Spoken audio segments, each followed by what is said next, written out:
بسم الله الرحمن الرحيم اللهم صل على محمد وآل محمد. بسم الله الرحمن الرحيم الحمد لله ذا المن والإحسان وذي العز والسلطان الذي خلق الإنسان وعلمه البيان والحمد لله الذي نور قلوبنا بولاية أهل بيته الأطهار والصلاة والسلام على نبي الرحمة وعلى آله الطيبين الطاهرين المعصومين المنتجبين ولعنة الله على أعدائهم من الآن إلى قيام يوم الدين آمين يا رب العالمين. أما بعد فقد قال الله تبارك وتعالى في محكم كتابه المبين وهو أصدق الصادقين وقوله الحق.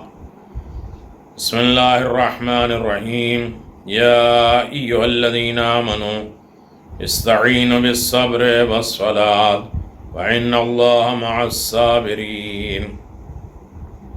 صدق الله العلي العظيم وصدق رسوله النبي الكريم.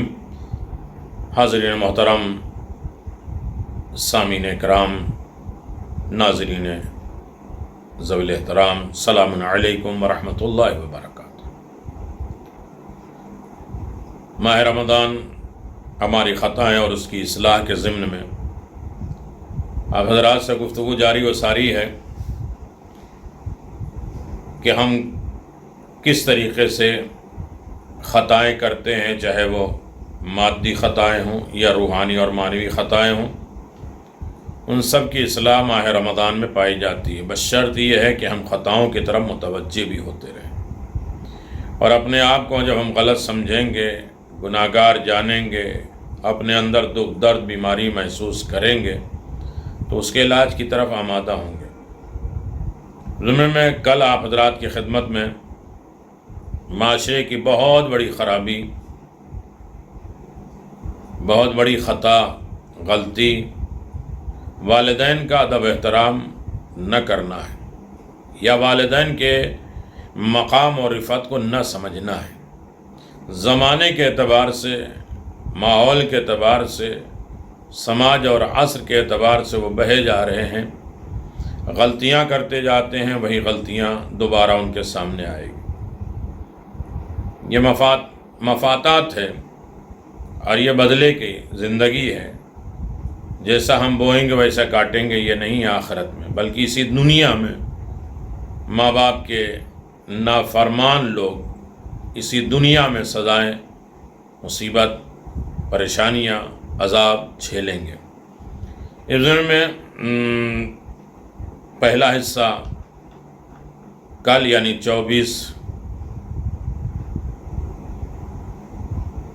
25 ماہ رمضان کو، آج یہ دوسرا ہے. 24 کو آپ نے سماعت فرمایا، اور اس میں قرآنی اعتبار سے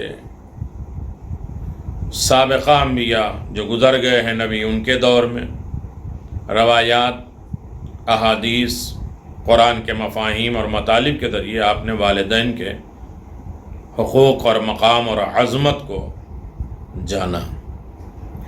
والدین سے نیکی لازم ہے، ضروری ہے. والدین کی موت کے بعد بھی ان کے ساتھ نیکی کی جا سکتی ہے اور کرنا چاہیے، یاد رکھنا چاہیے. ان کے ساتھ ان کی جانب سے صدقہ، خیرات، ان کے واجبات کو ادا کرنا، جیسے نماز، روزہ، حج وغیرہ، قرضہ ادا کرنا، وصیت پر عمل کرنا، جہاں تک قدرت ہو سکے اولاد پر لازم ہے، اور حتیٰ کہ مستحب اعمال میں بھی ان کی جانب سے بجا لایا جا سکتا ہے، جیسے زیارات کرنا یا کرانا، سنتی نمازیں ادا کرنا، درود و صلوات پڑھتے رہنا. بس جیسے ان کی زندگی میں ان کے ساتھ نیکی کرنا لازم تھا، اسی طرح ان کے انتقال کے بعد بھی ان کے ساتھ نیکی کرنا لازم اور ضروری ہے. بلکہ بعض کاموں میں تو واجب بھی ہے. اصول کافی میں امام محمد باقر علیہ الصلوۃ والسلام سے روایت ہے کہ والدین کی زندگی میں تو اولاد نیکوکار رہتی ہے، مگر جب والدین کا انتقال ہو جائے تو وہ ان کو فراموش کر دیتی ہے، بھول جاتی ہے، نہ ان کے شرعی قرضہ ادا کرتے ہیں، نہ ہی اللہ تعالیٰ سے ان کے لیے طلب رحمت کرتے ہیں، بس اللہ تعالیٰ ان کو نافرمان کا لقب دے دیتا ہے، عاق والدین لکھ دیتا ہے۔ دوسری طرف والدین کی زندگی میں ان سے نیکی کرتا ہے تو ان کے وفات کے بعد ان کا قرضہ اتارنے لگتا ہے، مغفرت کی دعا کرنے لگتا ہے، استغفار کرنے لگتا ہے، تو اللہ تعالیٰ نے ان کو والدین سے نیکی کرنے والا لکھ لیتا ہے اور ان کے گناہ معاف کر دیتا ہے۔ رسول کافی میں ہے کہ کسی نے رسول خدا سے دریافت کیا کیا والدین کے انتقال کے بعد کوئی چیز ان کے حق میں باقی رہ جاتی ہے؟ تو آپ نے فرمایا ہاں، وہ استغفار اور دعا ان کے واسطے، ان کے دوستوں کی عزت کرنا اور ان سے صلہ رحمی کرنا، ان کے جتنے بھی ماں باپ ہیں، ان کے رشتہ دار قرابت دار، ان کے ساتھ صلہ رحمی کرنا۔ آپ نے یہ بھی فرمایا کوئی اپنے والدین کی زندگی میں نیکی کرے مگر انتقال کے بعد ان کو بھول جائے تو ان کے لیے دعا تک نہ کرے تو اللہ تعالیٰ اسے آگ کر دیتا ہے۔ آگ کا مطلب ہے منقولہ غیر منقولہ جائیداد سے نکال دینا، جو ٹرانسفر ہو سکتی ہے وہ بھی اور جو ٹرانسفر نہیں ہو سکتی وہ بھی، یعنی نماز، دعا، اعمال، زمین، جائیداد، کھیت باڑی سب کی سے آگ ہو جاتا ہے اگر انسان ان کو یاد نہ کرے، ان کے واجبات ادا نہ کرے، ان کے لیے دعا نہ کرے۔ حضرت امام زین العابدین علیہ السلام نے ارشاد فرمایا کہ دسترخوان پر اپنی والدہ کے ساتھ بہت کم بیٹھتے تھے۔ جب آپ سے اس کی وجہ پوچھی گئی تو آپ نے فرمایا ڈرتا ہوں جس لقمے کا میں ارادہ کروں وہی لقمہ والدہ اگر چاہیں تو اس عمل سے ان کے لیے بے ادبی ہوگی، ادب کے خلاف ہوگا۔ روایت میں امام زین العابدین علیہ السلام ایک ایسے نوجوان کو دیکھا جو اپنے والد کے بازو پر سہارا لیے ہوئے چل رہا ہے، اور اس عمل سے آپ نے اس نوجوان پر غضبناک ہوئے اور آخر عمر تک اس سے بات نہ کی۔ شب قدر کے فضیلت میں رسول اللہ صلی اللہ علیہ وسلم فرمایا اللہ تعالیٰ اس رات میں سب کو بخش دیتا ہے مگر 4 شخص کے قسم کے افراد کو نہیں بخشتا: شراب پینے والے، والدین کو اذیت دینے والے، قاطع رحم اور مومن سے دشمنی کرنے والے۔ یہ 4 لوگ ہیں جنہیں شب قدر بھی فائدہ نہیں دیتا۔ اس میں ہے والدین کو اذیت اور تکلیف، مرنے کے بعد یا زندگی میں ان کی تکلیف کا باعث اور بن جائے تو یقیناً وہ گناہگار ہوتا ہے۔ امام علی رضا علیہ السلام نے فرمایا کہ اللہ تعالیٰ نے قرآن مجید میں 3 حکم دیے ہیں اور ہر حکم کے ساتھ 2 حکم اور ہیں۔ اس امر کی اطاعت کے ساتھ 2 اور اس کی اطاعت کریں، یعنی اپنی اطاعت کے ساتھ والدین کی اطاعت کرو۔ حکم دیا کہ میرے شکر گزار ہو اور والدین کی بھی۔ جو لوگ والدین کا شکر ادا نہیں کرتے وہ میرا بھی شکریہ نہیں ادا کرتے، میرے شکریہ کے ساتھ والدین کا شکریہ لازم۔ پر جو اللہ تعالیٰ کا شکر تو ادا کرے اور والدین کا شکریہ نہ ادا کرے تو ایسے جیسے اللہ تعالیٰ کا شکر نہیں کیا ہے۔ دوسرا حکم ہے کہ نماز قائم کرو اور زکوٰۃ دو، پس جو نماز تو پڑھتے ہیں زکوٰۃ نہیں دیتے ان کی نماز قبول نہیں کی جائے گی۔ تیسرا حکم دیا ہے کہ تقوی اختیار کرو، صلہ رحمی کرو، پس تقوی تو اختیار کیا اور صلہ رحمی نہیں کیا تو ایسے ہیں جیسے تقوی اختیار ہی نہیں کیا۔ اللہ اکبر۔ امام جعفر صادق علیہ السلام نے ارشاد فرمایا ایک وصیت یہ بھی ہے کہ 70 دینار چچا کے بیٹے حسن ابن افتس کو دے دینی ہے۔ کسی نے پوچھا آپ اس کو دے رہے ہیں جس نے تلوار سے آپ پر وار کیا؟ تو آپ نے جواب دیا تم نہیں جانتے کہ میں وہ بنوں جن کے بارے میں اللہ تعالیٰ نے فرمایا کہ وہ ایسے ہیں کہ میل ملاپ رکھتے ہیں، جن کے بارے میں اللہ تعالیٰ نے میل ملاپ رکھنے کا حکم دیا ہے۔ جان لو کہ اللہ تعالیٰ نے بہشت کو پاکیزہ اور خوشبودار پیدا کیا ہے اور اس کی خوشبو 2000 سال کی راہ سے زیادہ جاتی ہے، لیکن جو والدین کو اذیت دیتے ہیں اور قاطع رحم ہوتے ہیں، رشتہ داروں کو چھوڑ دیتے ہیں، وہ اس کی خوشبو تک بھی نہیں سونگھ سکتے۔ اللہ اکبر۔ بہار الانوار جلد نمبر 16 میں ہے، رسول خدا صلی اللہ علیہ وسلم نے امیر المؤمنین علی ابن ابی طالب علیہ السلام سے فرمایا، یا علی،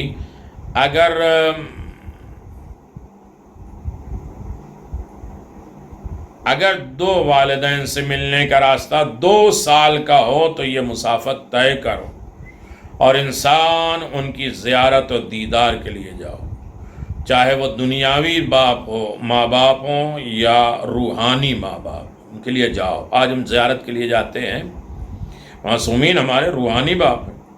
اسی طرح ماں باپ کی بھی قبروں پہ ان کی زیارت کے لیے جاؤ، ماں باپ بڑے خوش ہوتے ہیں۔ دعائیں کوئی قبول نہیں ہوتی تو ماں باپ کی قبروں پہ جا کے وسیلہ بناؤ ان کو، اللہ ان دعاؤں کو سن لیتا ہے۔ رسول خدا نے کہا امیر المومنین سے 1 سال کا راستہ طے کر کے عزیز و قارب کے لیے جاؤ، 4 میل کا راستہ طے کے برادر دینی اور دیندار کے خاطر ملاقات کرو، 2 میل کا راستہ طے کر کے شیعہ تشییع جنازے میں شرکت کرو، اللہ اکبر، 1 میل کا راستہ طے کے مریض کی عیادت کرو۔ حدیث میں وارد ہے، جو بھی والدین اور قرابت داروں کی خاطر قدم اٹھائے گا تو ہر قدم پہ اللہ تعالیٰ 40,000 نیکیاں لکھتا ہے، 40,000 گناہ ختم کر دیتا ہے اور 40,000 درجات میں اضافہ کر دیتا ہے۔ یہ وہ چیزیں ہیں کہ جہاں والدین سے نیکی کرنا، چپکے چپکے صدقہ خیرات کرنا عمر میں اضافے کا سبب ہے، 70 قسم کی بری موت سے چھٹکارا ہے۔ سورہ بنی اسرائیل اور ابو داؤد والدین کی بخشش اور مغفرت کے لیے دعا کا اللہ تعالیٰ نے خصوصی حکم دیا ہے۔ ماں باپ کے حق میں مستحبات الدعا ہوتے ہیں، اگر غیر مسلم ہی کیوں نہ ہو تو ان کے حق میں بھی دعا کرو۔ ماں باپ، والدین کی دعا کے آگے تقدیریں پلٹ جاتی ہیں۔ ماں باپ کی رضا میں اللہ تعالیٰ کی رضا ہے اور ان کی ناراضگی میں اللہ تعالیٰ کی ناراضگی ہے۔ ہم خطائیں دیکھتے جائیں اور اس کی اصلاح کرتے جائیں۔ والدین کی خدمت اطاعت سے رزق اور عمر میں اضافہ ہوتا ہے۔ والدین کو ایک نظر شفقت کے ساتھ، پیار محبت کے ساتھ، مروت کے ساتھ والدین پر نظر اور احترام سے دیکھنے کا اجر ایک حج مقبول کا ثواب ہے۔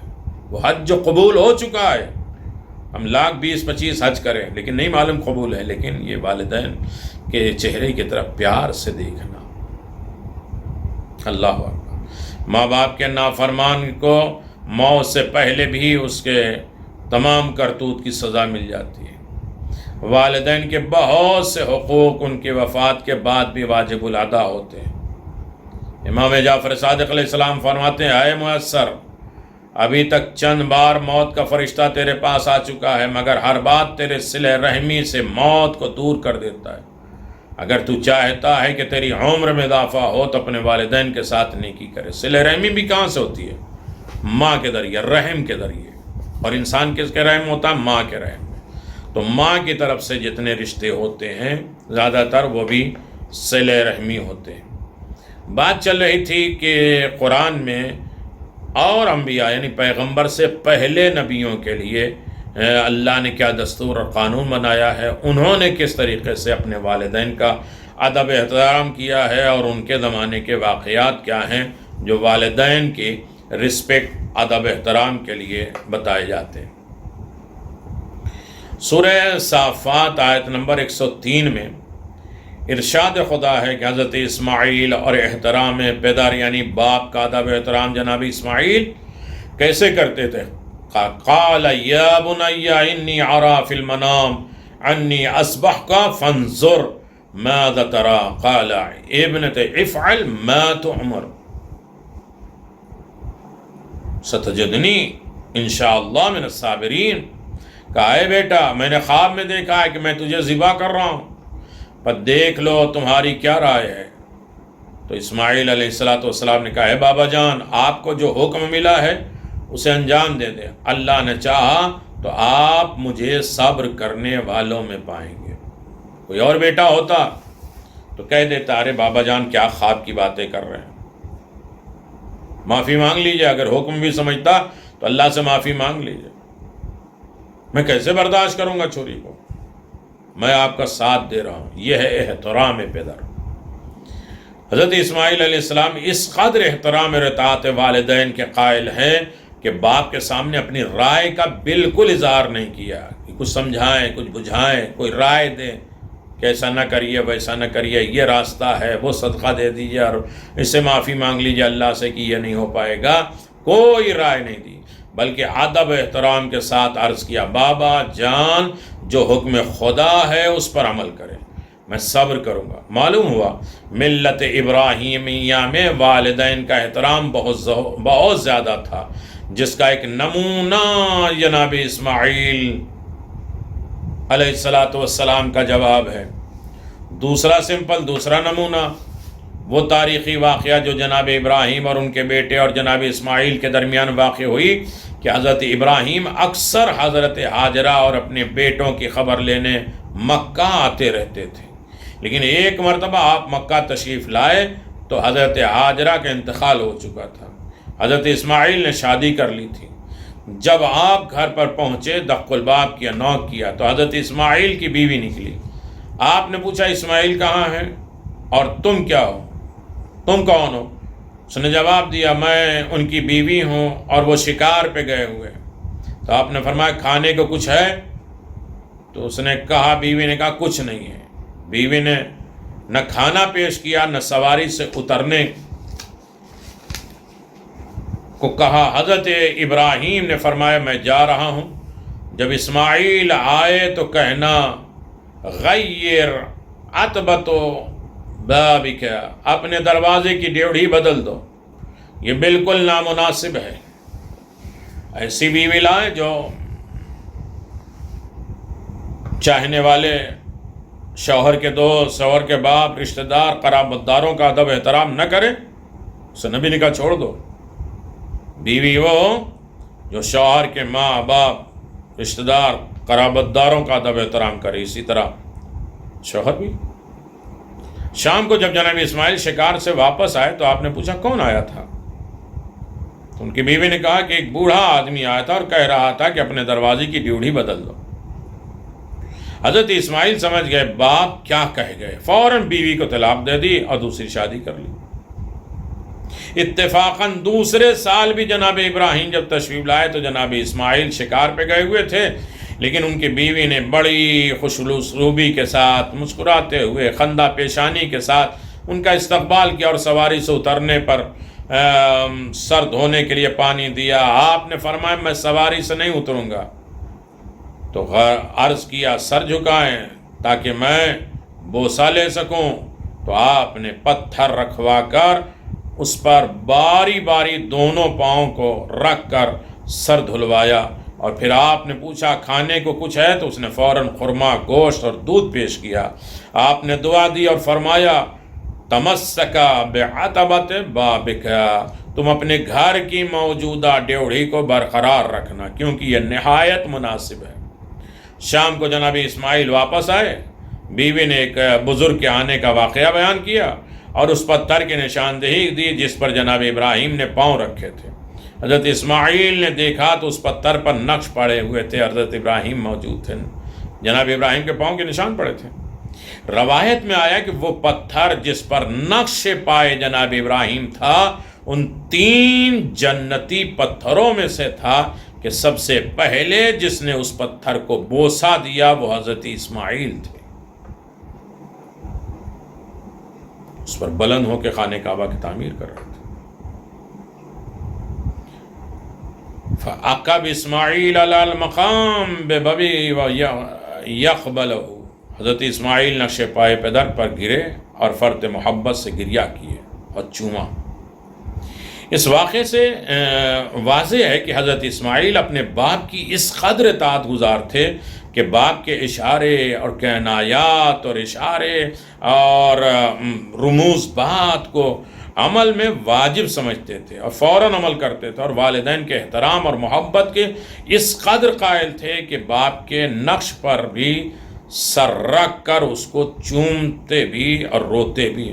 حضرت اسماعیل خدا کے نبی تھے، جانتے تھے کہ خدا کی نگاہ میں والدین کا مقام کیا ہے، رسپیکٹ کیا ہے، ادب و احترام کیا ہے۔ در حقیقت والدین سے محبت نیکی کرنا ہے اور ان سے اطاعت کے ساتھ ادب و احترام کے ساتھ پیش آنا، یہ حکم خدا پر عمل کرنا ہے۔ جو حکم خدا پر عمل کرے وہی دنیا اور آخرت میں کامیاب ہوگا۔ اللہ کا حکم ہے والدین کے ساتھ نیکی کرو۔ جناب داؤد علیہ السلام اور ایک عابد عبادت گزار والدین کی عصمت، ہم ان تمام واقعات سے عبرت حاصل کریں۔ جیسے درس قرآن میں بیان کیا جاتا ہے کہ قرآن پڑھیں، سمجھیں اس کے مفہوم اور ان کے واقعات سے عبرت اور نصیحت اور پیغام اور درس حاصل کریں۔ یہ جناب داؤد اور باقی انبیاء اور مرسلین کے واقعات سے جو ہمیں عبرت اور نصیحت اور درس حاصل کرنا ہے، اور خاص طریقے سے اپنی خطاؤں کی اصلاح کرنا ہے۔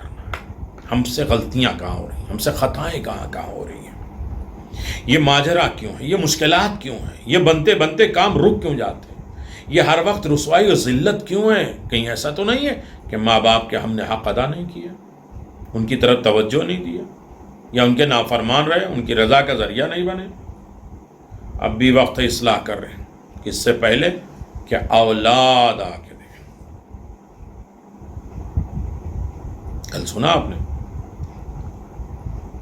کہ جب جوان نے اپنے بوڑھے باپ کو دریا میں پھینکنا چاہا تو آواز آئی یہاں نہیں، آگے پھینک دو۔ کہا یہاں کیوں نہیں؟ کہا یہیں تو میں نے اپنے باپ کو پھینکا تھا۔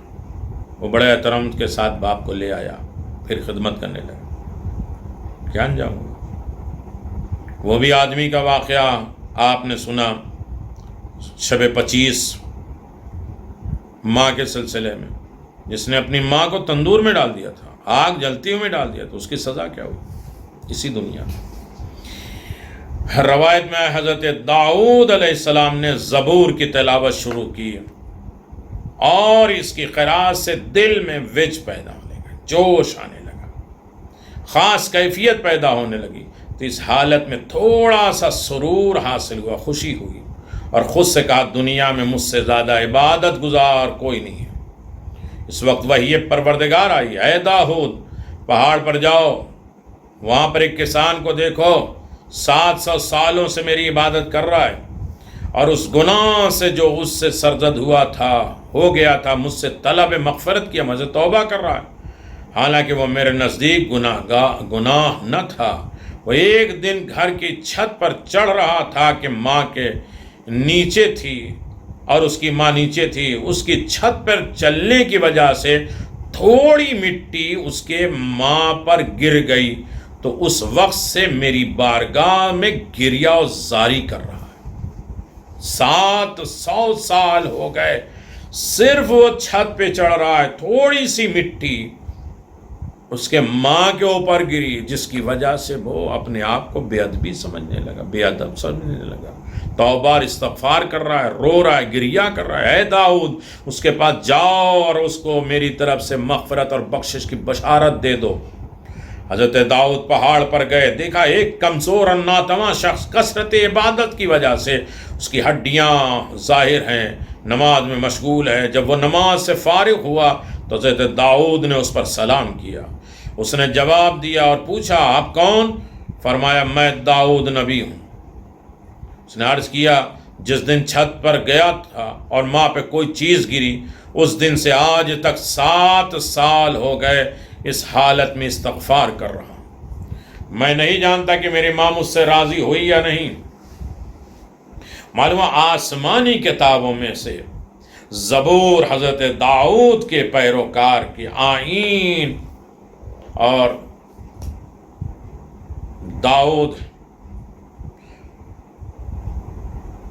آئین داؤد پر عمل پیرا ہو کر والدین کی رضایت کے لیے 700 سال تک عبادت اور طلب اور مغفرت کرتے تھے، اور والدین کا احترام اس قدر زیادہ تھا کہ اگر نادانستہ طور پہ تھوڑی سی مٹی گر گئی تو اس کے والدین کی بے ادبی کا خیال کرتے ہوئے درگاہ خداوندی میں اتنی لمبی مدت تک توبہ اور استغفار کیا۔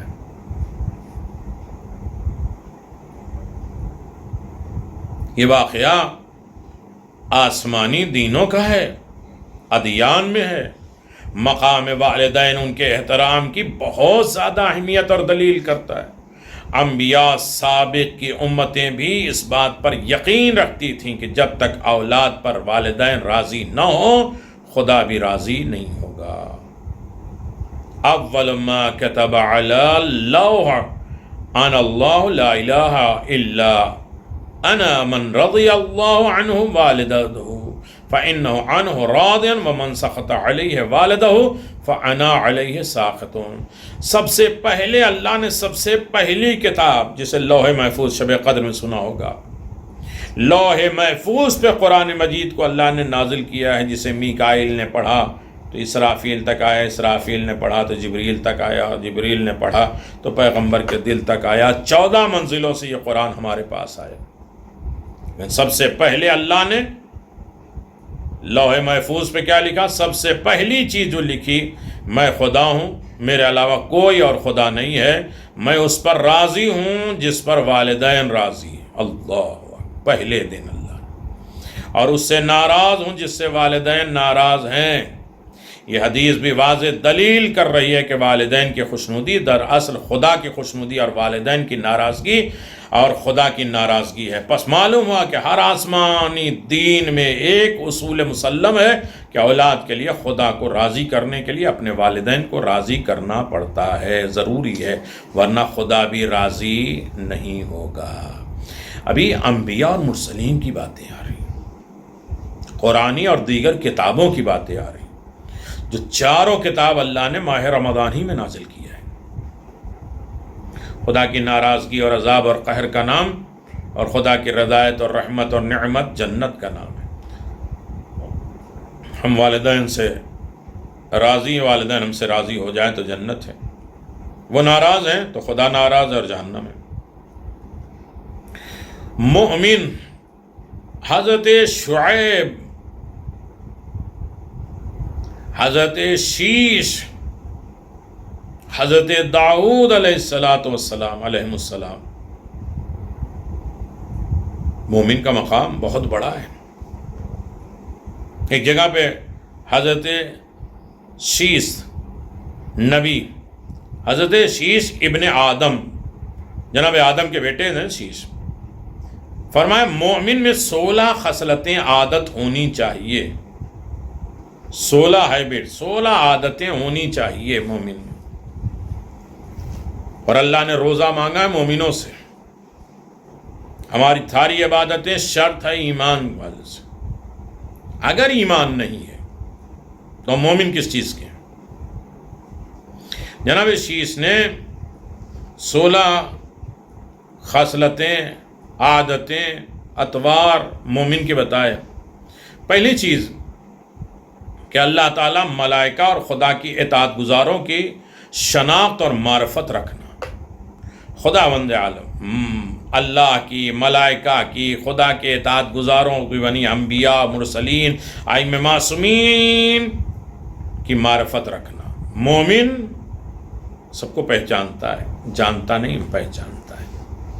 خیر و شر کو پہچانے تاکہ نیکی کو اپنا لے، برائی سے پرہیز کر دے، یہ مومن ہے۔ خدا کے شفیق اور مہربان نمائندوں کی باتوں کو غور سے سنیں اور اطاعت کرنا۔ ہم اچھی بات غور سے سنتے ہی نہیں، سیریل اور دوسری باتیں اسے کتنا غور سے، جتنی برائیاں اسے غور سے سنتے ہیں۔ کوئی کسی کی غیبت کر رہا ہے، بڑے غور سے سن رہے ہیں۔ مجلس ہو رہی ہے، ہم باتیں بھی کر رہے ہیں، ہنگامے بھی کر رہے ہیں، باتیں نہیں رکتی۔ خدا مومن کون ہے؟ جناب شیش نے کہا۔ تیسری بات، خدا کے شفیق مہربان نمائندوں کی باتوں کو غور سے سننا اور اطاعت کرنا، ان نمائندوں کو روئے زمین پر خدا نے اپنا خلیفہ بنا کر بھیجا ہے اور ملک کے کام شہر لوگوں کے ان کے سپرد کیا ہے۔ چوتھی بات، ماں باپ سے نیکی کرنا، یعنی والدین کی اطاعت اور خدمت کر کے ان کو ہمیشہ راضی رکھنا، کیونکہ والدین کی خوشنودی میں خدا کی خوشنودی ہے۔ یہ مومن کی صفت ہے۔ اگر والدین کو راضی نہیں فرما رہے تو جناب شیش کی نگاہوں میں وہ مومن بھی نہیں ہے۔ اپنی قدرت اور بساط کے مطابق کار خیر کرنا، اچھے کام کرنا اپنی طاقت کے حساب سے۔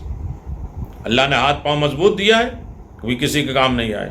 اللہ نے کچھ پیسہ دیا ہے تو اپنی حیثیت سے نہیں کر رہے۔ کیا ہے؟ مسجد بن رہی ہے، غریب آدمی جو بیچارہ مہینے میں 15-20 ہزار کما رہا ہے، اس نے 100-200 دے دیا مسجد میں، اس کی کوئی حیثیت، لکھنے والا نہیں۔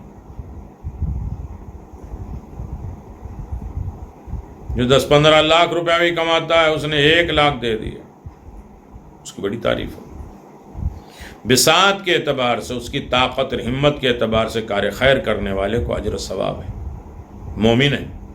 غریب اور غربا کی مدد کرنا، یعنی غریب لوگوں سے ہمدردی اور محبت کرنا، یہ مومن کی علامت ہے۔ جناب شیش،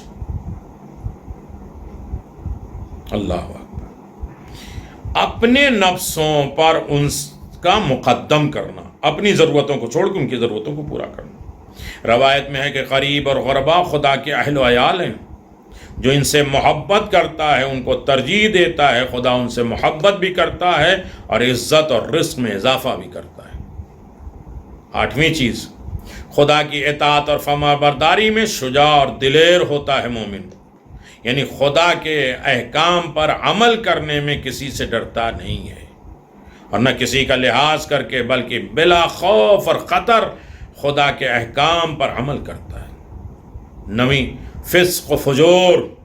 فاسق کے لیے میں نے کہا تھا امیر المومنین کے سامنے جو آیا تھا، افمن کان مؤمنا کمن کان فاسقا لا یستعون۔ فسق اور فجور اور برائیوں سے خود کو بچا کے رکھے، یعنی اگرچہ پورا معاشرہ برائیوں میں آلودہ ہو، لیکن مومن خود کو کسی بھی برائیوں سے آلودہ نہیں کرتا، بلکہ ہر موڑ پر اپنے ایمان اور عمل اور دین کے ساتھ بحفاظت گزر جاتا ہے۔ 10ویں چیز، ایمان اور یقین کے ذریعے صبر و تحمل کا حامل ہو تو مومن ہے، یعنی کسی بھی معاملے میں صبر کا دامن نہ چھوٹے، بلکہ مشکلات اور پریشانی جتنی مرضی سخت اور اعصاب شکن ہو، صبر کا دامن ہاتھ سے نہ چھوٹنے پائے، بلکہ صبر کے ذریعے ہر مشکل مصیبت کا مقابلہ کرو۔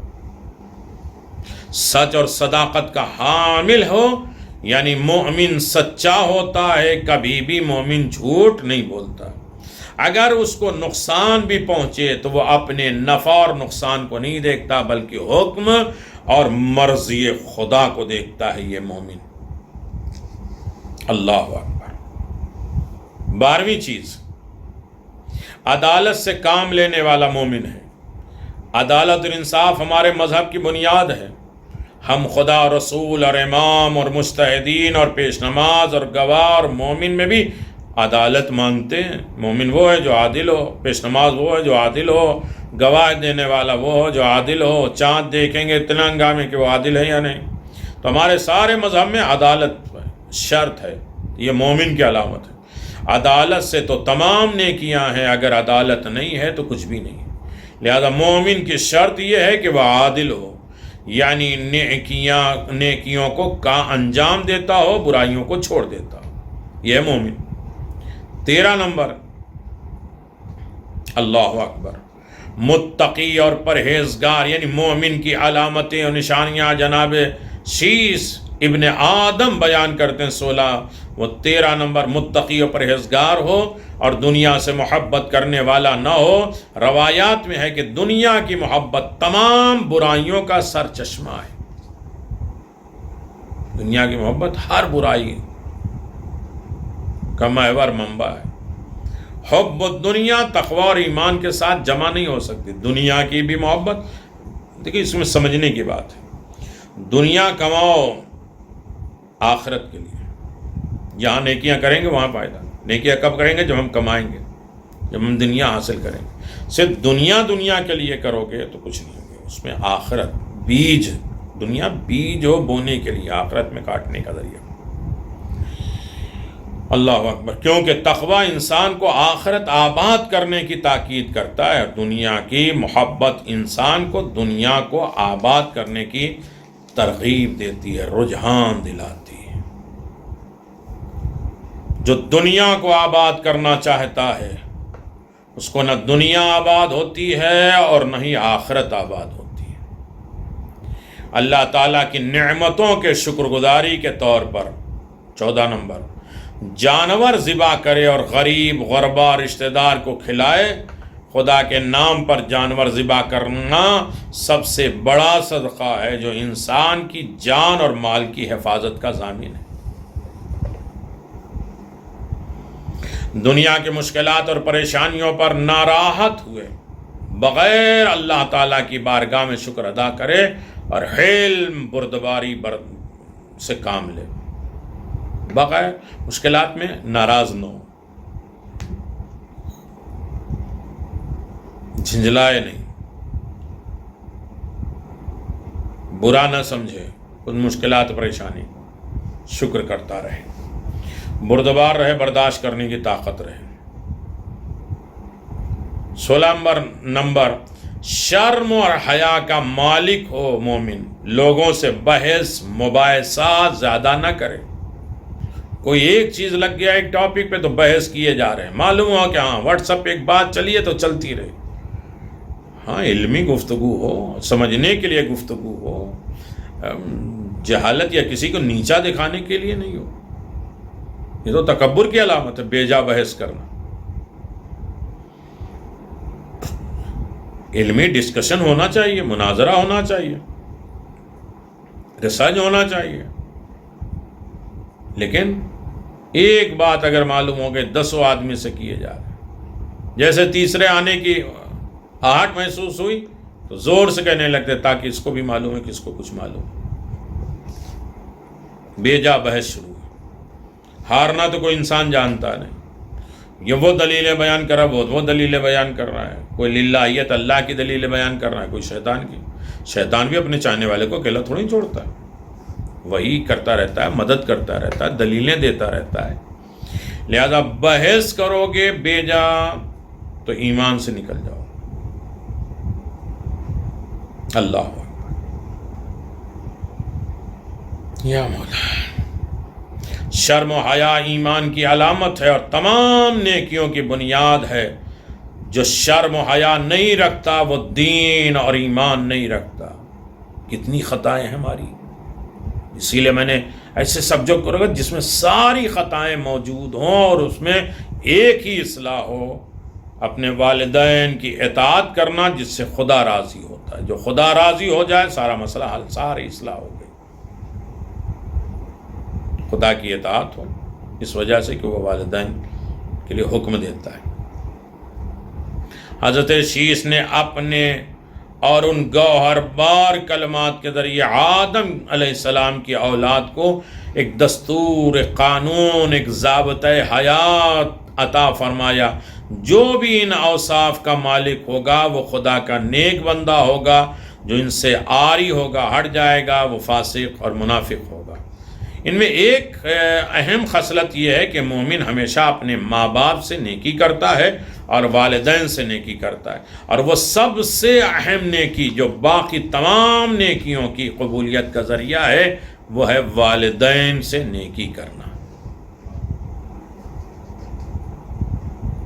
اللہ اکبر. کن چیزوں سے، کس طریقے سے ہم خدا کی بارگاہ میں جائیں گے؟ خداوند عالم کہ کس بات کو ہم اپنی زندگی میں ڈالیں گے. جو آیات، جو نشانیاں آپ کی خدمت میں آ رہی ہیں وہ انشاءاللہ قرآن اور والدین کے ضمن میں آپ سے باتیں ہوتی رہیں گی انشاءاللہ۔ اس میں اللہ تبارک و تعالیٰ نے کچھ آیتیں اور کچھ احکامات ایسے بیان کیے ہیں کہ جسے ہم بالکل بھی چھوڑ نہیں سکتے۔ اللہ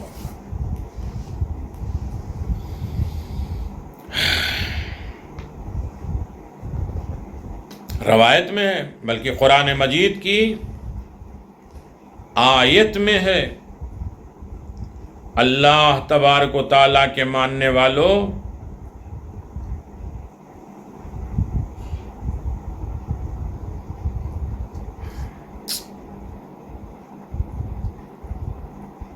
توحید اور معاد کو جھٹلاتا ہے، اللہ کے ایکتا کو اور قیامت کو جھٹلاتا ہے، اور والدین اور پروردگار سے روگردانی کرے، والدین کو اف تک کہتا ہے۔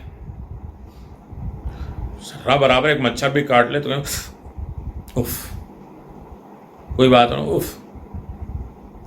اف تک کہنا نہیں، چاہے وہ قینچی سے گوشت کاٹے، جواب دینا تو بڑی بات ہے۔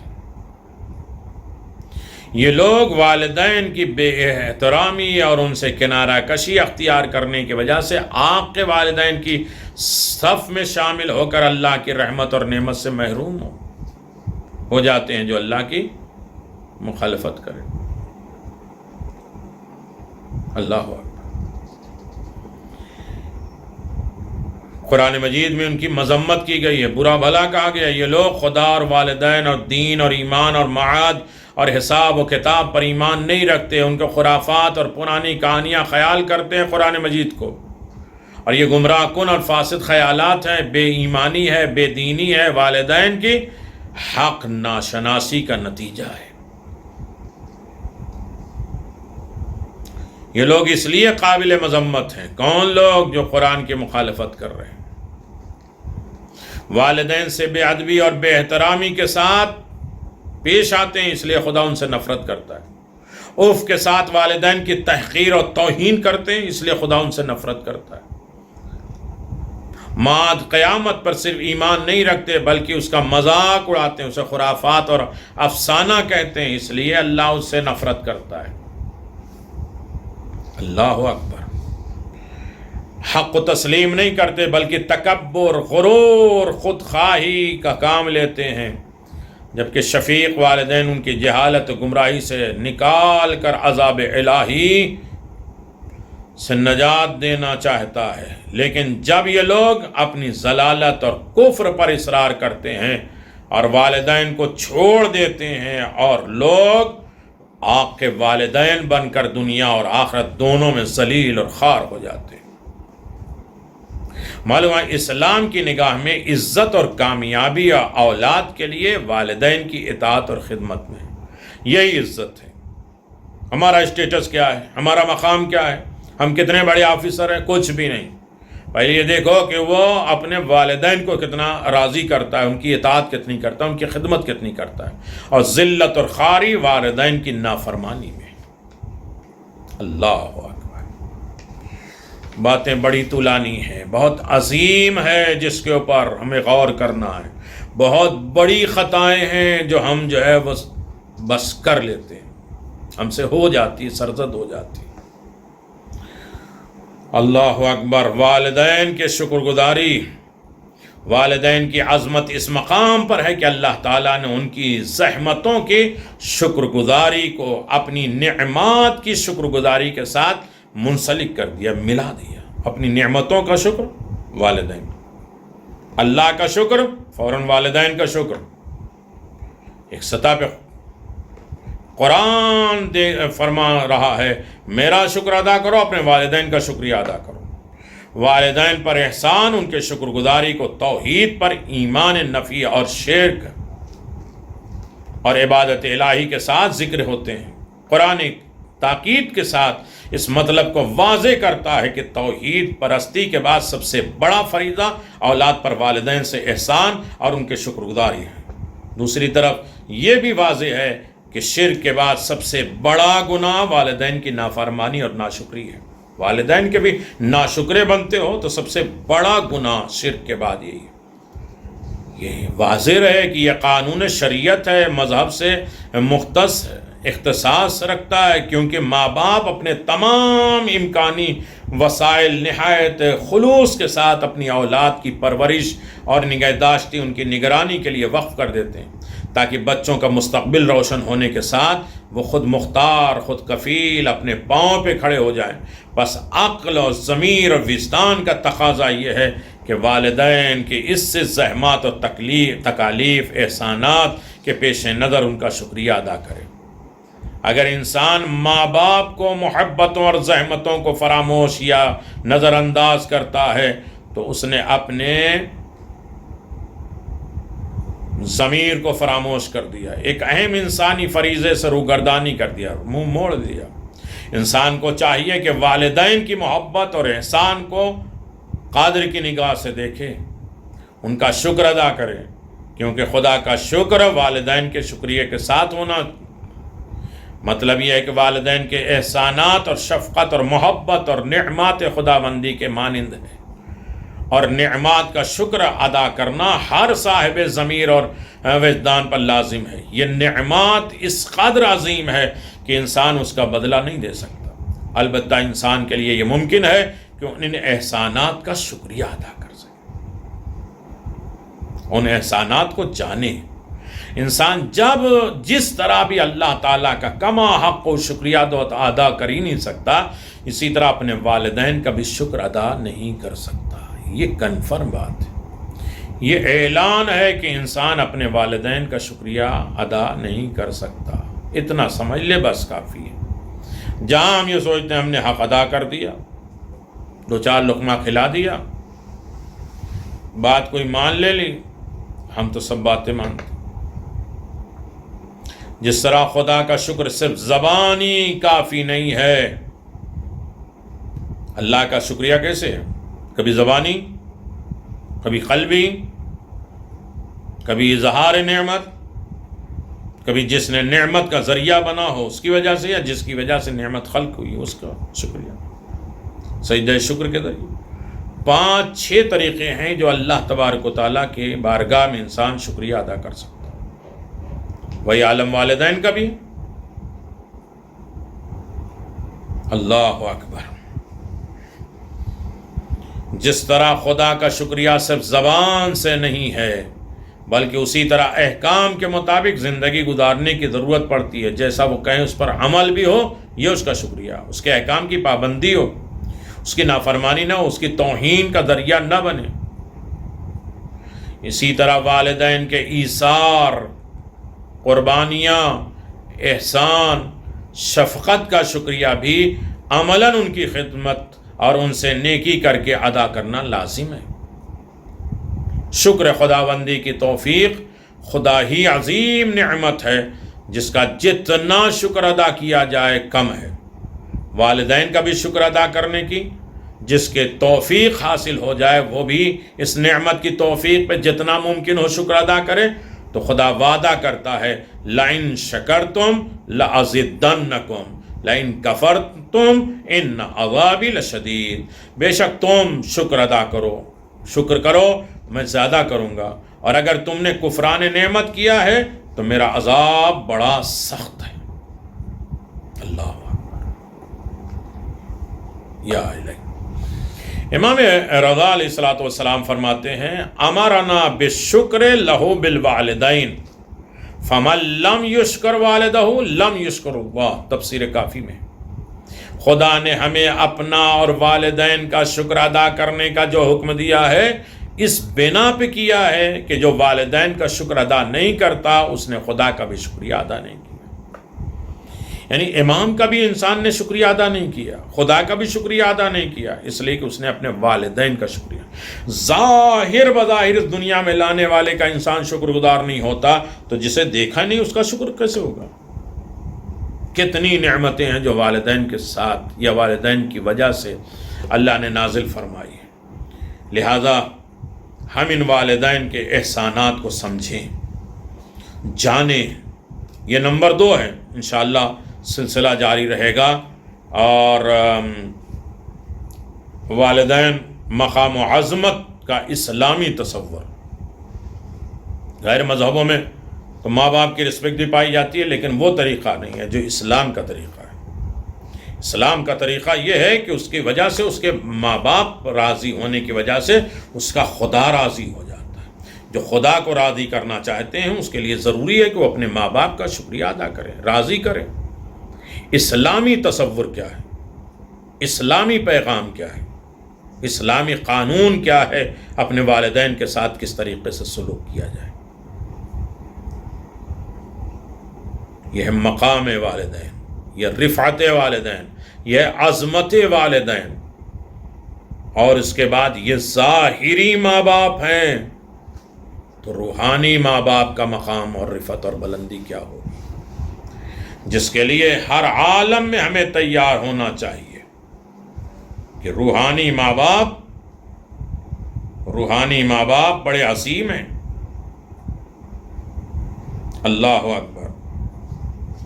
روحانی ماں باپ ہمارے لیے باعث نجات ہیں، ذریعہ ہیں،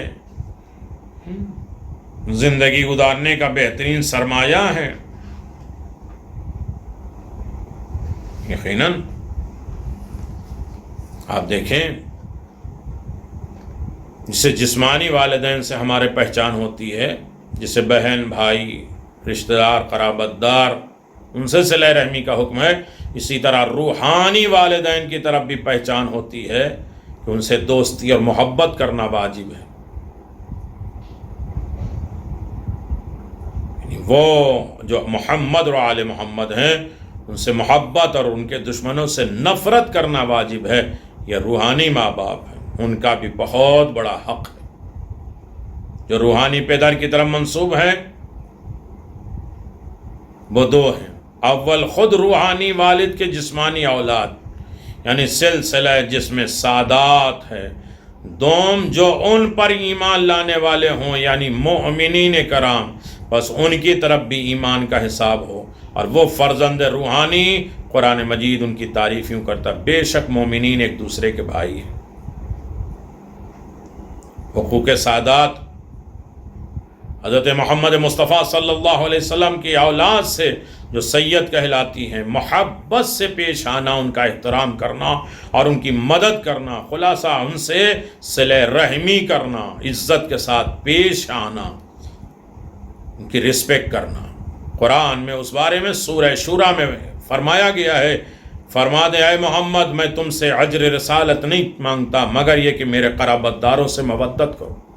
اس آیت سے حقوق برائے آل محمد علیہ السلام واضح اور روشن ہوتی ہے، یعنی ان سے مودت کرنا ضروری ہے. رسول خدا صلی اللہ علیہ وسلم اپنی ذریت کے بارے میں فرماتے ہیں: میں 4 طرح کے لوگوں کے شفاعت ضرور کروں گا، اگرچہ وہ لوگوں اہل دنیا کے گناہ لے کر نہ آئیں، پوری دنیا کے گناہ لے کر آئیں.